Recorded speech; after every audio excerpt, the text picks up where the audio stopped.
Bachelor of hotel management లో university first rank, second rank, third rank. Sun International, Visakhapatnam, Hyderabad. ఈరోజు 8:30 సమయంలో వినుకొండ టౌన్లో జిలాని అనే వ్యక్తి తనకి రషీద్ అనే వ్యక్తికి ఉన్నటువంటి వ్యక్తిగత కక్షల వల్ల రషీద్ అనే వ్యక్తిని నరికి చంపడం జరిగింది. ఇటువంటి చర్యలు ఏమైనా కూడా ఎక్కడైనా ఏదైనా రిపీట్ అయితే చట్టపరంగా చాలా కఠినమైనటువంటి చర్యలు తీసుకోవడం జరుగుతుంది.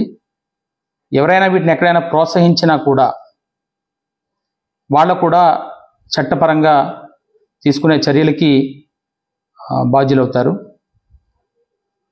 రేపు పట్టణంలో కూడా ప్రజలందరికీ కూడా ఈ విషయాన్ని తెలియజేస్తున్నాము. అందరూ సంయమనం పాటించాలి.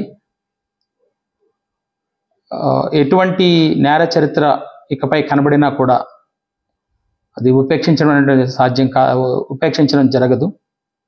దీన్ని గమనించమని పోలీస్ నుంచి ఒక హెచ్చరిక అయితే ఖచ్చితంగా చేస్తున్నాము.